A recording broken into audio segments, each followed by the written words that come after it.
Sud Radio, les vraies voix. Philippe David, seul contre tous. Il est honni par tous les médias mainstream français. Pourtant, même Le Monde lui a rendu hommage sur ses résultats économiques. Et Le Monde qui dit du bien de Donald Trump, c'est comme si l'humanité disait du bien de Bernard Arnault. C'est pourquoi, seul contre tous, jusqu'à 20h sur Sud Radio, je l'affirme, chômage, protectionnisme, immigration, il faut un Trump en France. Car les chiffres sont emblématiques et laissent rêveur. Un chômage au plus bas, frôlant le niveau de 1969. Vous vous rendez compte, 4 ans avant le premier choc pétrolier, 3,6% de chômeurs. On est à plus du triple en France si on compte les personnes au chômage partiel ou au RSA. C'est pourquoi, je le répète, seul contre tous, chômage, protectionnisme, immigration. Il faut un Trump en France. Et cela s'explique parce qu'il y a de la croissance. 3,2% en rythme annuel. Nous, on est péniblement, au mieux, on sera à 1,4%. Et regardez les salaires. Ils ont augmenté de 3,5%. Sur les 12 premiers mois de l'année, enfin, sur les 12 derniers mois, et pour les plus pauvres de 4,4. On est bien loin de ça en France, avec à peine 2% d'augmentation de salaire. C'est pourquoi, je le répète, chômage, protectionnisme, immigration, il faut un Trump en France, et ça s'explique par la politique menée par Trump. On protège à la frontière. Donald Trump a annoncé qu'il le relèverait de 10 à 25% les taxes douanières sur 200 milliards d'importations chinoises. Et puis, qu'est-ce que ça fait ? Ça augmente l'emploi, comme on produit plus aux États-Unis, et puis comme on freine l'immigration, ça fait monter les salaires. Résultat des courses, 46% d'opinion favorable pour Donald Trump. C'est merveilleux. Ça ferait rêver beaucoup d'hommes politiques en France. C'est pourquoi je le dis seul contre tous, sans la moumoute. Chômage, protectionnisme, immigration. Il faut un Trump en France. Avec nous pour en débattre, Frédéric Lefebvre, ancien secrétaire d'État et député des Français d'Amérique du Nord, donc les États-Unis et le Canada. Bonsoir. Bonsoir. Bienvenue sur Sud Radio. Jean-Éric Brana, spécialiste des USA, auteur du livre « Et s'il gagnait encore ?» Vous parlez pas du Paris Saint-Germain pour la Ligue 1 de l'an prochain, mais vous parlez de Donald Trump. Je ne connais rien au Paris Saint-Germain. Bonsoir. Vous parlez donc de la possible réélection de Donald Trump. Exactement. Guy Hervier, blogueur Maison Blanche, La Nouvelle Donne, c'est le nom de son blog, et qui écrit des livres magnifiques. Alors, si vous voulez avoir de belles idées cadeaux, vous avez Great America, vous me passerez l'accent, mon cher Guy Hervier, et Great New York. Ce sont des livres avec des photos extraordinaires des États-Unis et New York, et c'est publié chez Masha Publishing. Bonsoir. Bonsoir. Bienvenue sur Sud Radio, et en direct de Washington, donc pas la porte à côté. Il est, je crois, 13h10 là-bas. Olivier Piton, avocat, ancien député suppléant des Français d'Amérique du Nord et auteur de La Nouvelle Révolution américaine et Trump et Macron, les transgressions du pouvoir. C'est publié chez Plomb. Bonsoir Olivier Piton. Bonsoir. Bienvenue sur Sud Radio. Allez, on va commencer à ceux qui ont 6 heures de moins que nous. Ce sont levés tôt, enfin non, 13h10 ça va, pour passer dans les vraies voix seuls contre tous. Est-ce que vous êtes d'accord avec moi quand je dis chômage, protectionnisme, immigration, il faut un Trump en France, comme je viens de l'affirmer?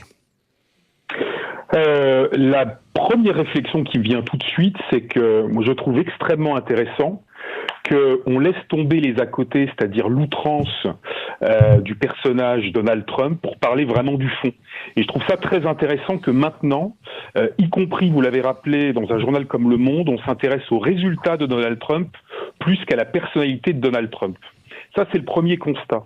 Et le deuxième constat, pour être provocateur vis-à-vis de la provocation, c'est qu'en fait, Donald Trump, effectivement, est en train de réussir son pari économique, mais il le réussit relativement grâce à des moyens ultra classiques, qui sont des moyens libéraux et keynésiens, que ce soit, on va sans doute en parler, de sa gigantesque relance fiscale, de sa baisse de l'impôt sur les sociétés, puisqu'on va passer de 35, on est passé, avec la réforme fiscale d'il y a 1 an et demi, de 35 à 21%, un encouragement à rapatrier les bénéfices, et des dépenses publiques en forte hausse. Et voilà qu'on a un canevas qui est un canevas assez différent de ce que l'on entend habituellement. Donc certes, on va parler du protectionnisme, certes, on va parler de la guerre commerciale, en particulier avec la Chine et avec l'Union européenne, mais il y a dans la recette Trump des ingrédients extrêmement classiques et qui marchent et qui fonctionnent, rappelons-le et reconnaissons-le, je termine là-dessus, par le fait évidemment que les États-Unis possèdent une position dominante qui leur permet à eux de réussir un certain nombre de choses que nous serions incapables de réaliser, ne serait-ce que d'ailleurs par la prééminence du dollar. Justement, on va faire un tour de table là-dessus. Frédéric Lefebvre, vous êtes d'accord avec moi quand je dis chômage, protectionnisme, immigration, il faut un Trump en France? Alors d'abord, le modèle américain, moi, c'est le miracle américain qui est toujours bluffant et qui montre à quel point un pays comme la France, mais là, beaucoup de pays européens, ont des progrès à faire en termes, notamment, et on le sait tous, et on le dit tous en permanence, de flexibilité du travail. Parce que cette capacité qu'ont les États-Unis, alors Trump évidemment, et vous savez, moi je fais partie de ceux qui sont très critiques avec Trump sur un certain nombre de points, mais j'ai toujours dit qu'en particulier son programme de baisse d'impôts, et là je vous suis, bien sûr qu'il faudrait, en l'occurrence, un plan à la Trump ou à la Reagan en France sur la baisse des impôts. Plan de Reagan des années 80. Bien sûr. Et ça, c'est une certitude. On en a besoin. Mais ça va si on veut le faire en France. En France, aujourd'hui, on a un gouvernement qui se dirige vers des baisses d'impôts et qui annonce des baisses d'impôts, qui en a déjà d'ailleurs engagé, mais qui annonce des baisses d'impôts fortes. Mais il y a un moment où on va commencer à cogner à la structure. Et on a d'un côté un pays qui est un pays d'entrepreneurs, et de l'autre côté, qui a un pays qui est un pays de fonctionnaires, avec du coup un avantage formidable quand il y a une crise, c'est qu'on a des amortisseurs. Oui. Donc on prend les coups dans la figure. Mais quand il y a de la reprise, ça va mieux quand Quand on il y a est de l'autre côté de reprise, l'Atlantique. ça prend ailleurs. Et là où on a un phénomène sur le plan économique qui est très particulier, c'est qu'on est habitué à des cycles, et des cycles assez courts, avec des croissances qui sont stoppées par tout d'un coup l'inflation, qui crée de la part des banques centrales, et c'est d'ailleurs un des problèmes aujourd'hui de Trump qui est en guerre avec la Fed sur la question des taux, parce qu'il ne veut pas casser la croissance. Oui. On a ces cycles habituels où vous avez, à partir du moment où vous avez une baisse du chômage et donc une augmentation des salaires, vous avez généralement une augmentation de l'inflation. Mais on a un changement de structuration de l'économie mondiale, et notamment aux États-Unis, avec une part importante de l'économie digitale, qui fait que aujourd'hui, les entreprises, même si le chômage est à son plus bas, même si les salaires ont augmenté, hésitent à augmenter leurs prix, parce qu'il y a une concurrence féroce avec les comparateurs de prix, avec tout ça. Donc on a des éléments qui viennent corriger les choses. Mais pour aller dans votre sens, oui, il faut des baisses d'impôts et un plan à la Trump, oui. Pour le reste, vous me permettrez, et le débat nous autorisera à donner chacun des éclairages Jean-Éric sur Brana, le reste on va de vos faire propos. Bref, Jean-Éric Brana et Guy Hervier, chômage, protectionnisme, immigration, il faut un Trump en France. Ah désolé, je ne vais pas pouvoir faire bref, je vais être obligé de reprendre quelques éléments qui ont été donnés pour montrer encore une fois de plus que je suis à compte courant par rapport à ce qui se dit ici ou là, comme c'est le cas à chaque fois que je viens à votre micro. D'abord, première remarque de ma part, on parle des excellents chiffres économiques de Donald Trump, mais c'est pas nouveau. Je l'ai répété à chaque fois qu'on s'est retrouvés, notamment face à Guy, ces chiffres-là, on les a depuis un petit moment. On les a depuis quand? On les a depuis 2 ans. Pourquoi est-ce qu'on n'en parlait pas jusqu'à maintenant? D'abord parce que Paul Krugman, prix Nobel d'économie, excusez-moi du peu, avait expliqué qu'il y avait une récession dans les 6 mois si Trump était élu. Et donc on est resté sur cette logique. Deuxième remarque, le Monde, vous parliez de l'article d'Arnaud Le Parmentier, je pense, qui a fait sensation, nous parle de ces bons chiffres économiques aujourd'hui. Et c'est vrai que ce qu'on voit, c'est que ce nuage de fumée qui était sur les résultats de Trump ont l'air de s'éclaircir, puisqu'on ne nous parle plus simplement de cette récession qui doit arriver le mois d'après, comme on nous le dit à chaque fois, mais on nous dit, tiens, peut-être qu'après tout, cette récession va pas durer. Pourquoi est-ce qu'on nous le dit maintenant? Parce qu'on est rentré en campagne électorale. Oui. C'est ça la réalité. Et cette campagne électorale pourrait être perdue. C'est ça qui est dans les têtes. Pourquoi est-ce qu'elle pourrait être perdue? Parce qu'on nous dit depuis toujours qu'aux États-Unis, il y a un axiome absolument important. Bon résultat économique veut dire réélection. Or, ce n'est peut-être pas tout à fait vrai dans le cas de Donald Trump, et c'est bien ce dont il va falloir discuter ce soir, je crois. Mais ce qui est à retenir dans cette affaire-là, c'est que ces résultats économiques n'ont pas changé. Or, mon dernier point, j'en finis par là, vous nous avez dit que Donald Trump était dans un régime ascendant à 46%, mais pas du tout, il est à 46% pour Gallup. Bon, mais Gallup, c'est un institut de sondage. Il y en a d'autres d'ailleurs, ils sont 3 à donner à 46, on pourrait dire que Rasmussen le donne à 49, mais on pourrait aussi aussi dire que Ipsos le donne à 41. En réalité, Donald Trump n'a pas augmenté. Si on prend les agrégateurs de sondages, c'est-à-dire la moyenne de tous les sondages, il est, comme toujours, ce qui faisait hurler Guy à chaque fois que je le disais, entre 42 et 44. Eh bien, aujourd'hui, il est encore entre 42 et 44. Et quand Gallup nous le donnait à 37, 38 et qu'on parlait de baisse phénoménale de Trump alors qu'il baissait de 1 ou 2%, aujourd'hui, où vient de monter chez Gallup de 1 ou 2%, c'est pas une hausse phénoménale. Il est toujours au même niveau. Là où on parlait de stabilité avant, aujourd'hui, moi, je parle de stagnation. Guy Hervier, allez-vous hurler après avoir entendu Jean-Éric Brana? Je ne vais pas hurler, je vais même dire que je suis assez d'accord avec lui sur et là, ce sont des faits. Enfin, ce ne sont pas des fake news, comme on parle beaucoup aux États-Unis, mais ce sont des faits. La cote de popularité de Donald Trump est étale depuis, et elle est dans un étiage compris entre 38 et 42. Et effectivement, les médias, quand c'est plus 2, ils disent il y a une envolée. Quand c'est moins 2, c'est en train de s'effondrer. Mais tout ça est totalement faux. Il y a une stabilité. Mais ça, ce qui est relativement embêtant, parce que si on compare avec des présidents précédents, la cote de popularité était un peu fonction d'événements et de décisions qu'il prenait. Or là, on a l'impression que quoi qu'il fasse, de toute façon, il a une base qui le soutient et qui le soutiendra, et il a en face une majorité d'Américains, il faut quand même le dire. Il a été élu avec une minorité, et il y a toujours une majorité qui sont contre lui. Donc il y a un système électoral qui fait qu'il a pu être élu. Mais cette situation reste la même, et elle restera jusqu'au bout. Il l'avait même lui-même théorisé en disant si je tire sur quelqu'un sur la 5e avenue, de toute façon, ça ne change rien. Et c'est là où on peut se poser la question. En fait, on pouvait se dire que il a été élu grâce à cette base qui le soutenait activement, qui est compris entre les deux côtes, la profonde Amérique, l'Amérique réelle, comme il aime à le dire, et elle le soutient, et elle le soutiendra. Mais on pouvait se dire, finalement, quand il va devenir président de tous les Américains. Or, précisément, c'est ce qu'il ne fait pas, et c'est ce qu'il ne veut pas faire. Et on aurait pu penser que, finalement, s'il avait fait ça, il aurait pu réunir autour de lui des gens qui étaient un peu plus modérés, et finalement, qu'il l'aurait rejoint, étant donné les bons résultats dont on parle. Résultats qu'il faudrait peut-être compléter un tout petit peu. On va en parler, on a jusqu'à 20h, mon cher Guy Hervier, 19h20, vous êtes sur Sud Radio. Eh bien, vous êtes 69% d'accord avec moi quand j'affirme qu'il nous faut un Trump en France. On se retrouve dans quelques instants. Sud Radio. Direction Blagnac, Christine Bouillot pour cette prise d'otage dans un bar tabac. Qu'en est-il à 19h22 ? Christine ? Oui, bonsoir, excusez-moi, mais parce que les policiers sont en train encore de faire reculer les forces de l'ordre et les pompiers qui sont en train également de reculer. Donc la situation est en train visiblement de se mettre en place là dans ce périmètre de sécurité. Alors ce que l'on sait, c'est que ça serait donc un jeune homme âgé de presque 18 ans. Il aura 18 ans au mois de juin, qui aurait fait irruption. Il serait, selon un témoin que j'ai pu rencontrer, équipé d'une GoPro. Il serait entré dans ce bureau de tabac afin de commettre un braquage. Il a accepté de faire sortir 2 clientes qui travaillent dans un restaurant qui est en face, mais il a retenu 4 autres personnes, à savoir les 2 propriétaires du commerce et visiblement 2 autres commerçantes. Alors la situation est comme celle-là depuis 16h15. Lors de la première intervention des forces de l'ordre, il aurait tiré 2 coups de feu pour faire reculer les policiers et demander donc l'intervention d'un négociateur du RAID. Les hommes du RAID sont en train d'arriver ici sur Toulouse.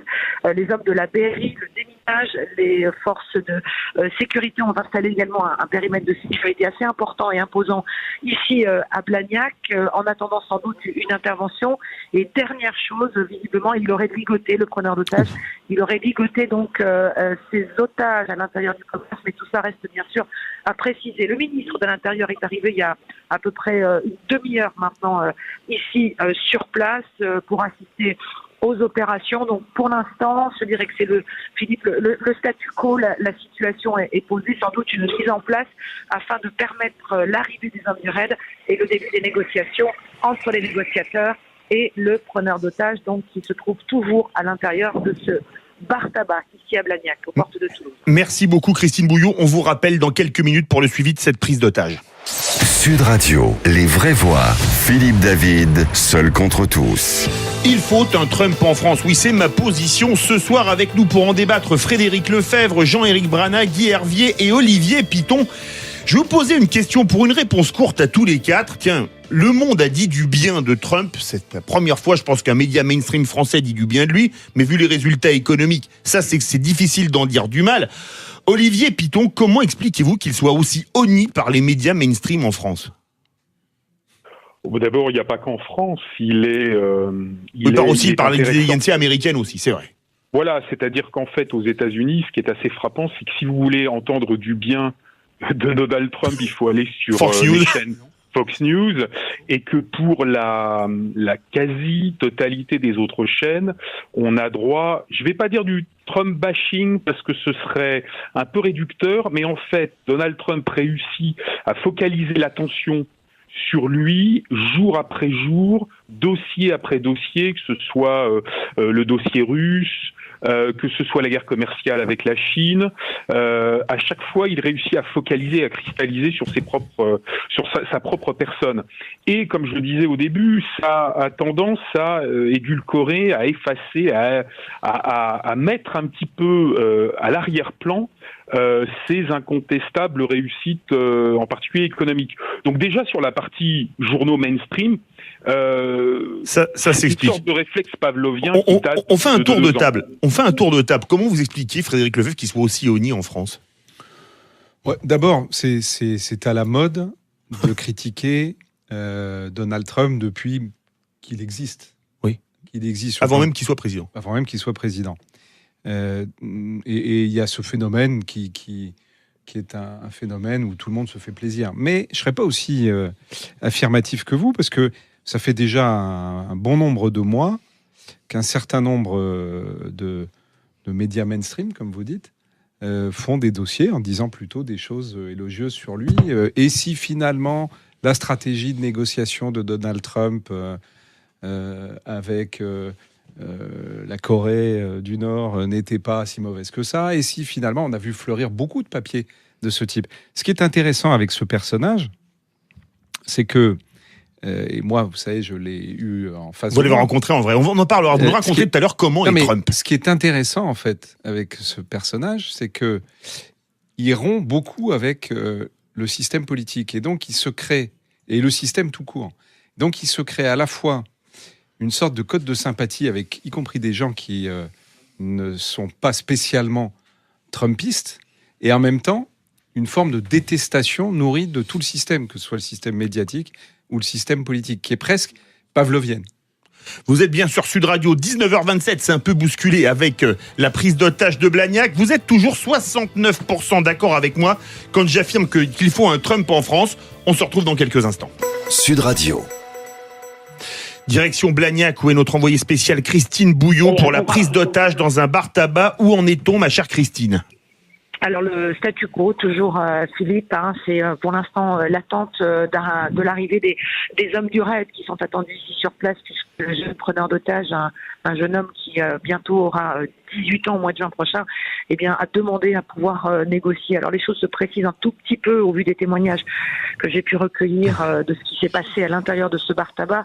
Une prise d'otage qui a démarré aux alentours de 16h15. Ce jeune homme a fait irruption dans le bar tabac, sans doute équipé d'une GoPro. Alors ça restera bien évidemment à confirmer par les autorités judiciaires. Il aurait fait sortir en fait tous les clients qui étaient présents à ce moment-là du bar restaurant et du bar tabac surtout, ne gardant que les deux propriétaires et les deux vendeuses qui travaillent à l'intérieur de l'établissement, ce qui donne donc 4 personnes, 4 femmes qui seraient toujours retenues actuellement à l'intérieur. J'ai également pu discuter avec le beau-père de ce jeune homme qui ne comprend absolument pas ce qui a pu motiver le geste de ce garçon qui est favorablement connu des services de police, un homme qui était abasourdi par la situation. Les hommes du raid, dont je vous disais, sont attendus sur place. La BRI est également installée. Les déminages sont arrivés tout à l'heure sur place et un périmètre de sécurité très élargi a été installé autour de ce bar tabac en attendant que les discussions et négociations puissent commencer. Les habitants sont confinés à l'intérieur et ceux qui habitent dans le périmètre ne peuvent pas rentrer à leur domicile, sauf accompagnés d'une escorte policière. Donc pour l'instant, on attend aussi les déclarations et le ministre de l'Intérieur qui est arrivé tout à l'heure sur place pour suivre les opérations en direct de cette prise d'otage qui serait donc sans doute un braquage qui aurait mal tourné ce soir ici à Blagnac, à proximité de Toulouse, Philippe. Merci beaucoup Christine Bouillot, on vous retrouve après la prochaine pause. Sud Radio, les vraies voix. Philippe David, seul contre tous. Chômage, protectionnisme, immigration, il faut un Trump en France. Avec nous pour en débattre Frédéric Lefebvre, Jean-Éric Brana, Guy Hervier et Olivier Piton. Vous vouliez réagir justement, Jean-Éric Brana, quand je dis que les médias mainstream en France le honnissent, pourquoi ? À moins d'avoir vécu dans une grotte en 2015 et 2016, vous avez quand même suivi cette campagne comme tout le monde, qui était qui n'était pas la plus paisible qui était existait aux absolument USA. horrible, il faut quand même le dire. On a vu débarquer un homme qui avait la réussite ravageuse, un petit peu à la tapis. En plus, il ajoutait l'intolérance, la provocation, le sans-gêne, et ce type-là voulait renverser la table. Et pour renverser la table, il attaquait tout ce qui était fondamental dans les institutions, non seulement les institutions elles-mêmes, mais la droite, la gauche, les corps constitués et la presse. Donc bien entendu, toute personne normalement constituée qui était dans ce système, comme on l'appelle, ne pouvait que rejeter Donald Trump. Et ce sont ceux qui voulaient avec lui renverser la table. Ils étaient très nombreux aux États-Unis. Vous savez, on disait par exemple à cette époque-là qu'un député républicain se faisait élire pour ensuite faire ce qu'il voulait à Washington. On les appelait des rhinos, qui n'avaient de républicains que le nom, Republicans in name only. C'était quelque chose de très répandu dans l'Amérique profonde, et Donald Trump est venu en écoutant cette base et en répétant, c'est la base du populisme, en répétant ce qu'il disait. Donc bien sûr, la presse mainstream ne pouvait que rejeter un homme pareil, en pariant sur sa défaite, ce qui n'a pas été le cas, en pariant ensuite sur son échec en tant que président, ce qui n'est pas forcément le cas, en tout cas c'est discutable. Donc bien entendu, il y a eu un effet à partir du moment où la sidération est tombée le 8 novembre 2016, quand il a gagné. Eh bien, ça a été un électrochoc, et cette presse s'est empressée de prendre le train du wagon de la résistance qui s'est dressé dans la rue immédiatement pour aller à leur tour dans le populisme et suivre ce qui se passait dans la rue. Guy Hervier, pourquoi est-ce qu'il est tant honni par les médias mainstream en France ?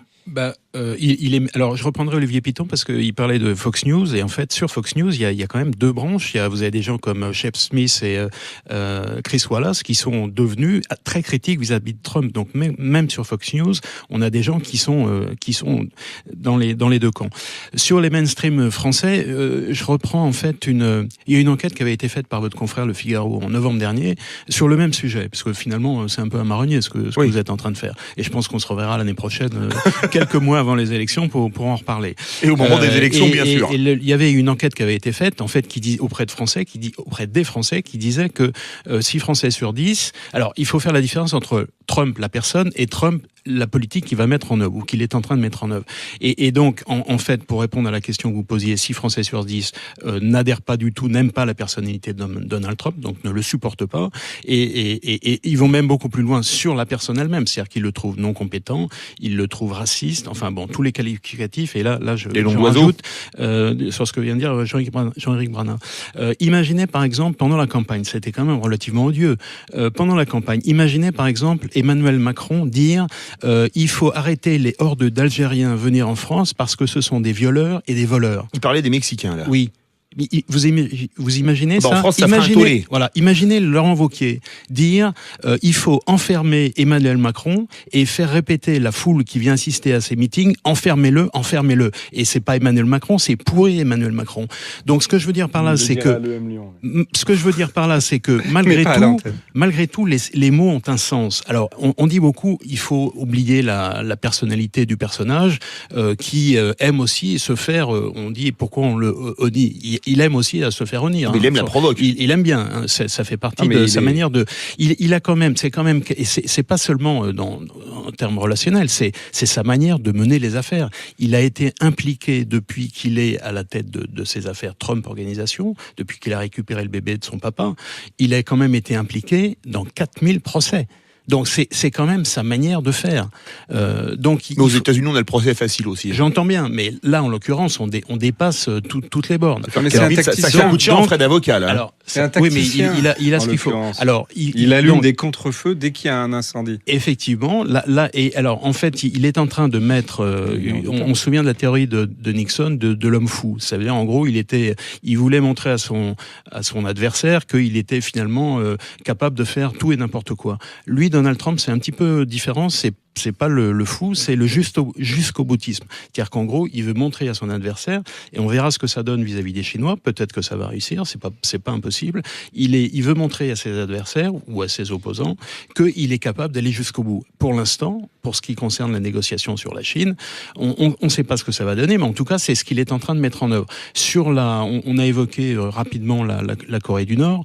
Je dirais que pour l'instant, les résultats sont relativement minces. Modestement. Je dirais Ils se sont rencontrés. Il y a quasiment pas de résultats. Donc, je suis en désaccord, moi, avec ça. Il a mis en scène tout un tas de choses avec ces deux rendez-vous, et pour l'instant, on voit pas grand-chose. Vous avez dit une chose forte, Alors, la personnalité. Frédéric Lefebvre, vous avez rencontré Donald Trump, une fois élu président des États-Unis. Comment il est Trump quand on le rencontre ? Je pense d'ailleurs c'est une de ses forces aujourd'hui dans sa politique, parce qu'il a réussi à créer un climat de confiance, notamment avec les entrepreneurs. C'est que il incarne ce que beaucoup de gens attendent, c'est-à-dire de rompre avec le système et avec des gens qui sont des hauts fonctionnaires. Et donc, il apparaît comme un businessman. Et il réagit comme ça. C'est-à-dire que moi, quand on me l'a présenté, en réalité, ce qui m'a beaucoup frappé, et je connais bien le monde politique, et je connais bien le défaut principal du monde politique, c'est que, et tout le monde, je suis sûr tous ceux qui nous écoutent le savent, quand il serre la main d'un homme politique, souvent, il regarde déjà la personne suivante. Et il les regarde pas dans les yeux. Lui, Trump, il vous prend dans les yeux, il vous écoute, il vous donne du temps, il vous jauge évidemment. Alors il peut être, s'il considère que ce que vous dites est intéressant, il va vous revoir ou travailler avec vous ou vous proposer de voir son équipe. Si au contraire, il considère que ce que vous dites n'est pas intéressant, il va balayer, mais il réagit comme un entrepreneur. Et donc ça, je pense que ça compte beaucoup en réalité. Et je pense qu'il ne faut pas sous-estimer Trump. Je pense qu'il est très intelligent, c'est un très bon tacticien. Je disais tout à l'heure qu'en fait, dès qu'il a un incendie quelque part, il allume un contre-feu et tout le monde, comme des moutons, plonge sur le dernier tweet de Trump. Et du coup, il réussit à pu faire parler de ce qui le gêne. Donc ça, déjà, c'est intelligent.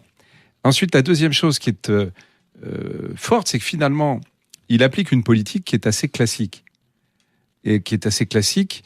Je citais Reagan tout à l'heure, il le fait avec beaucoup de détermination, il scénarise le fait qu'il renverse la table et qu'il est contre le système, il le scénarise, ça a l'efficacité que l'on connaît dans les politiques économiques américaines, c'est-à-dire quand vous baissez massivement les impôts, évidemment derrière, vous générez de la croissance et de l'emploi. Tous les économistes disent c'est à court terme, c'est ce qui est d'ailleurs, et je le disais tout à l'heure, un peu discutable compte tenu du fait qu'il n'y a pas d'inflation générée. Donc, on est dans un cycle un peu particulier. Donc, ça joue en sa faveur, et il en joue. Mais il y a quelque chose qui est certain, c'est que quand vous allez aux États-Unis, beaucoup de gens qui, y compris, n'ont pas voté pour lui, qui sont des gens qui considéraient qu'il y en avait assez, qu'augmentent sans cesse les impôts, qui étaient devenus très critiques, y compris d'ailleurs sur l'Obamacare, par exemple, parce que tel qu'il était appliqué avec les systèmes de franchise, les gens pouvaient se retrouver finalement à payer plus et ne voulaient pas payer plus. Oui. Donc, on a un sentiment de rupture qui fait plaisir à des tas de gens qui n'ont pas voté pour lui et ça pourrait être la surprise de mon point de vue dans le prochain scrutin, c'est qu'on pourrait se retrouver avec des gens qui n'avaient pas voté pour lui au départ, qui voteraient pour lui finalement, pour une raison, c'est qu'en fait, il incarne un homme politique qui fait ce qu'il avait dit qu'il ferait, qui tient pas compte de tous les embûches que le système met en face de lui, et s'il a, et ça c'est de la chance, s'il n'a pas de retournement de cycle, s'il n'a pas de hausse de l'inflation, s'il n'a pas une Fed qui du coup augmente très fortement les taux, il peut parfaitement arriver au prochain scrutin en étant dans une situation économique rutilante, s'il n'a pas déclenché un drame sur le plan international, parce que malgré tout, sa politique je suis tout à fait d'accord, où il Avec essaie Garnier. toujours de montrer des muscles et de dire « Regardez, moi j'irai jusqu'au bout, je ne céderai jamais ». Il est en train de le faire avec les Chinois. On va voir ce que ça va faire. Mais par exemple, quand on regarde la réalité aujourd'hui, puisque c'est quand même la base de cette politique d'augmentation des taxes douanières, c'est d'empêcher de régler le problème du déficit commercial américain vis-à-vis des Chinois. La réalité économique aujourd'hui, elle n'est pas bonne. Le déficit commercial avec la Chine s'est accru dans les derniers mois. Donc, il faut faire attention de ne pas tomber dans, tout d'un coup, tout ce que fait Trump est extraordinaire. Mais il faut lui reconnaître deux choses sur le plan économique et politique. C'est qu'il a mis en place d'abord la simplification. Et comme c'est quelqu'un qui vient non pas du système politique, mais du business, il est crédible. Donc vous avez des tas d'entrepreneurs qui ne l'aimaient pas, qui n'ont pas voté pour lui, qui se disent au moins, lui, il nous baisse les impôts, il simplifie les réglementations et finalement, il comprend comment cette Amérique fonctionne. Il comprend le business. Olivier Piton, il y a quand même des bons résultats économiquement. C'est sûr qu'il y a un déficit commercial qui est élevé, mais vous avez vu le chômage, le même niveau qu'avant le premier choc pétrolier en France. Ou aux États-Unis d'ailleurs, c'était en 73 dans les deux cas. Il faut jamais oublier que Donald Trump est le seul et unique président des États-Unis à n'avoir jamais été ni politicien, c'est-à-dire ni élu avant d'être arrivé à la Maison-Blanche, ni d'avoir été un chef militaire. C'est le seul dans toute l'histoire des États-Unis. Et je rejoins ce que vient de dire Frédéric Lefebvre complètement sur le fait que son élection revêt une part de dégagisme. On se souvient tous qu'en 2016, il a parfaitement su jouer de son opposition au système et a réussi à faire en sorte que Hillary Clinton représente le système. Et le dégagisme a joué à plein en sa faveur. Je rappelle aussi que ce qui l'a fait décoller dans les sondages lorsqu'il faisait partie des 17 candidats républicains à la primaire, c'est quand il a annoncé qu'il ne dépenserait que son argent. Donc il a mis en avant très rapidement le fait que lui était un entrepreneur, qu'il avait les pieds sur terre, et que sa réussite économique, pour répondre à votre question, était liée d'abord à son expérience de chef d'entreprise. Et ça, tout de suite, marqué, imprimé dans, en tout cas, le subconscient d'un certain nombre d'électeurs républicains au début de la primaire, et lui a permis très rapidement de faire le trou, comme on dit, avec ses principaux concurrents. Et il a été très loin dans justement ce rôle, le fait d'assumer d'être un président chef d'entreprise. Entre janvier et décembre 2017, il a supprimé la moitié, c'est-à-dire 45 000 pages que compte le Code américain des réglementations. Alors, pour être tout à fait honnête, beaucoup de ces réglementations concernaient l'environnement, et ceux qui sont opposés à Donald Trump... Notamment le pétrole de schiste, etc. Absolument, le critiqueront en disant qu'il a fragilisé l'équilibre environnemental américain. Mais il a incontestablement plu à la frange la plus entrepreneuriale, la plus volontariste de l'électorat conservateur républicain américain, et ça fonctionne.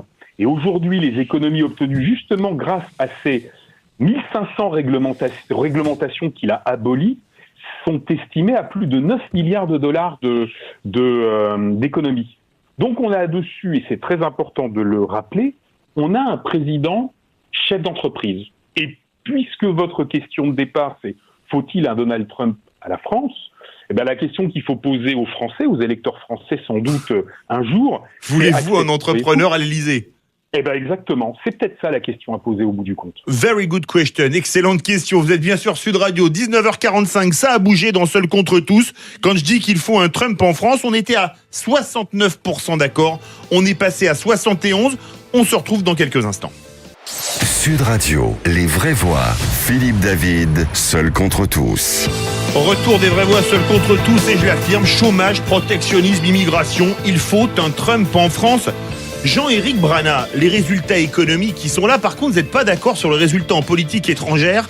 avec Guy Hervier, notamment sur la Corée du Nord, c'est ça? Je ne suis pas non plus d'accord avec Eh ben, les dites-nous résultats tout. sont là en politique économique. Si on Bien ne dans le regarde micro. que les politiques économiques, parce que Olivier Piton vient de le souligner, et juste avant lui, Frédéric Lefebvre, on parlait des régulations. C'est quand même très important. C'est la base dans la stratégie de Donald Trump, c'est d'avoir enlevé ces règles qui empêchaient, par exemple, les entreprises de polluer. Ce qui n'est pas rien. Quand vous construisez une voiture et que tout d'un coup, vous autorisez le constructeur automobile à ne plus respecter les normes de CO2, ça veut dire que vous l'autorisez à salir les sols, à salir les rivières, à bousiller les montagnes, à bousiller les forêts, à détruire les parcs nationaux. Et c'est ça qui se passe actuellement aux États-Unis.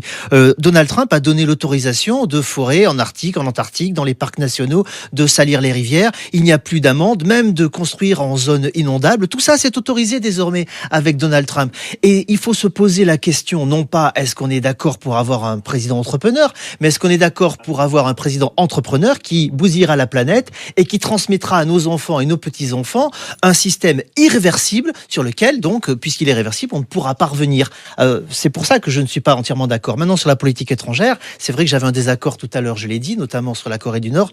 Moi, je suis par nature favorable à ceux qui essaient quelque chose. Or, je vois qu'il y a quelque chose qui est essayé. J'entends aussi, pour suivre l'Amérique quand même depuis près de 30 ans, que la Corée du Nord est quand même un caillou dans la chaussure assez important de l'Amérique. Je me souviens qu'en 94, Bill Clinton avait essayé et avait échoué. Je me souviens que Barack Obama l'a mis sous le paillasson en se disant on va pas y arriver et on met donc tout ça pour plus tard. Donald Trump a essayé.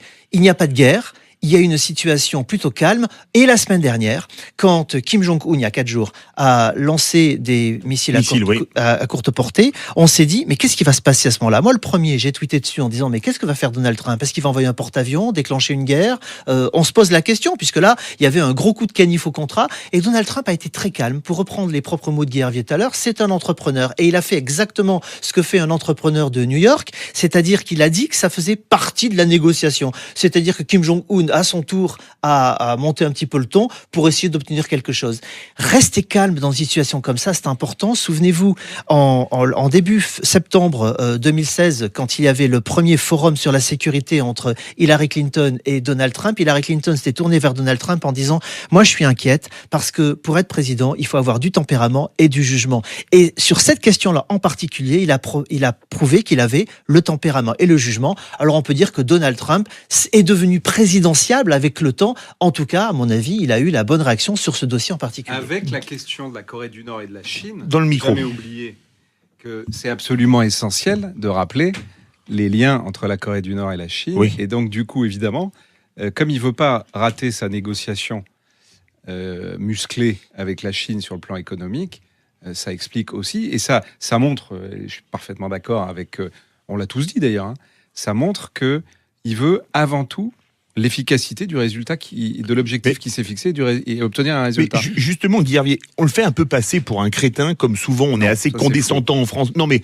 les marionnettes, etc. Vous voyez ce que je veux dire? Les humoristes, en général, le ratent pas. Ça, c'est le jeu. On est d'accord, c'est les jeux. Est-ce que quelque part, c'est pas un très bon joueur d'échecs? Enfin, d'échecs, le jeu d'échecs, hein, pas d'échecs se planter. Je ne sais pas s'il joue aux échecs, mais moi je rebondirais sur ce que disait Jean-Éric Branin sur le fait que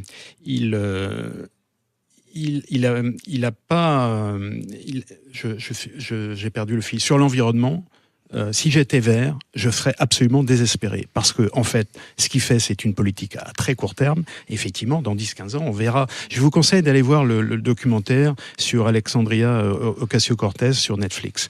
Et là, vous verrez, en fait, c'est pas sur elle seulement, sur elle, mais il y a ces 4 congressmen qui ont été élus. Et il y en a une de Virginie occidentale qui montre alors, bien sûr, il faut être honnête, ça n'a pas commencé avec lui, mais ça s'est accéléré avec lui. Je rebondirai maintenant sur ce que disait au tout début Olivier Piton sur le fait qu'il utilise des moyens très, très classiques, keynésiens, ce qui est quand même assez étonnant parce qu'en fait, il le fait, on les utilise en général quand on est en période de crise. Or là, il l'utilise justement quand on est encore en période de croissance, puisqu'on est aux États-Unis, on connaît la plus longue période de croissance. 3,6% sur 12 mois. Oui, mais la plus longue période de croissance depuis la Deuxième Guerre mondiale. Ça veut dire que cette croissance, elle a commencé bien avant lui et elle continue. Et donc c'est étonnant qu'il engage, alors baisser les taxes c'est bien gentil, sauf que, les entreprises, qu'est-ce qu'elles font ?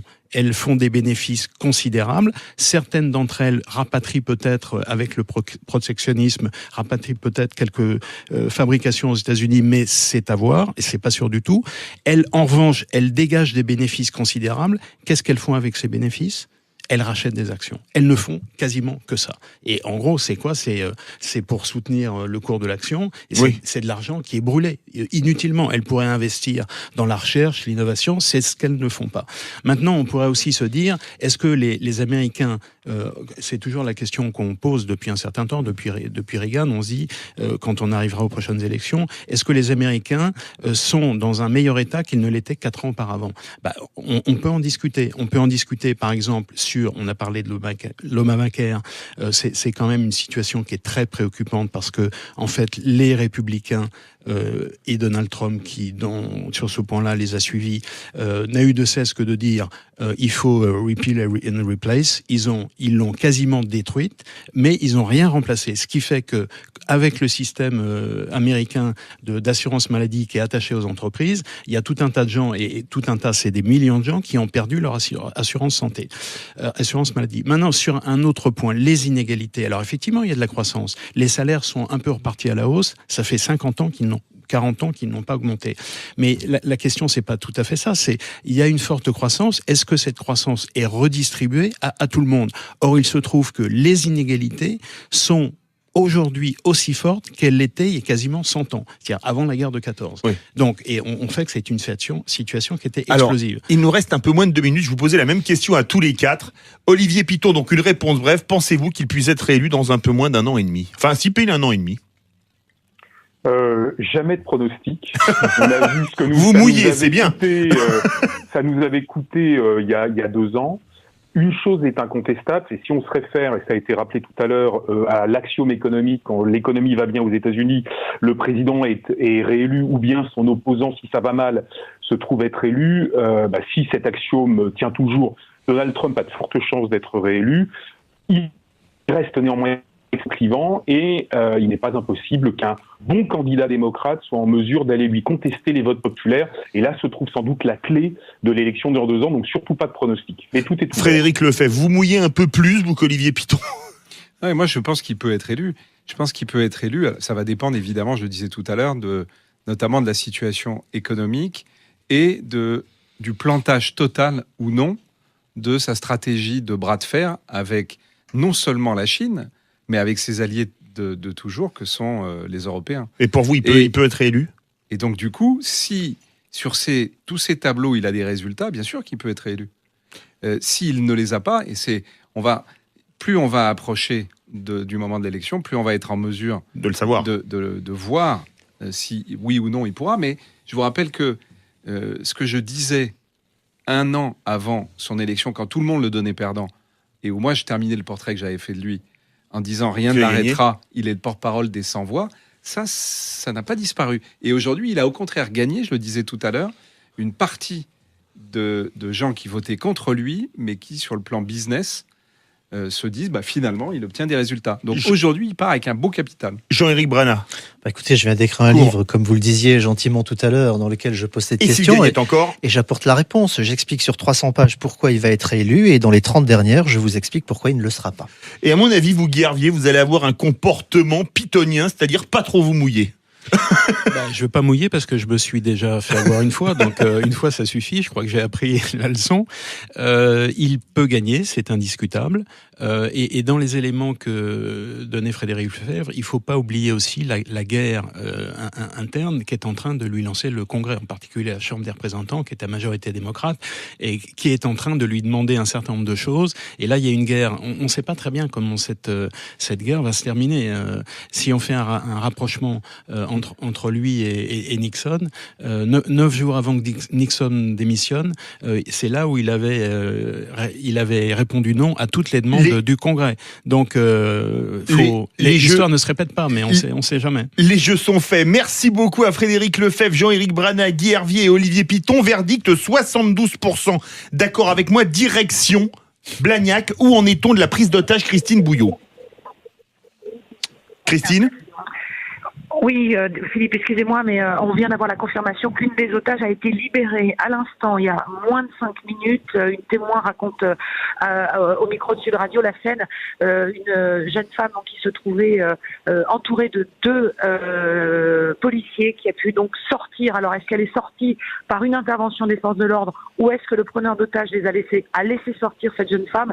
Pour l'instant, ça reste évidemment à préciser, mais ce qui voudrait dire qu'à l'intérieur de ce tabac PMU, c'est pas un bar tabac, c'est un tabac PMU pour être précis. Il devrait rester donc la propriétaire, une personnalité très connue et notamment dans le milieu des buralistes ici dans le Sud-Ouest, sa fille et sans doute donc une autre employée puisque les autres clients au moment de la prise d'otage ont été libérés, en tout cas ont pu quitter l'établissement. Lors du début de cette prise d'otage. Donc l'information importante ce soir, c'est qu'une des otages donc serait donc sortie tout à l'heure, vue par des témoins, entourée par les forces de l'ordre. Donc il n'y aurait plus que 3 personnes à l'intérieur de l'établissement. Merci beaucoup Christine Bouillot en direct de Blagnac. On suit ça de très près.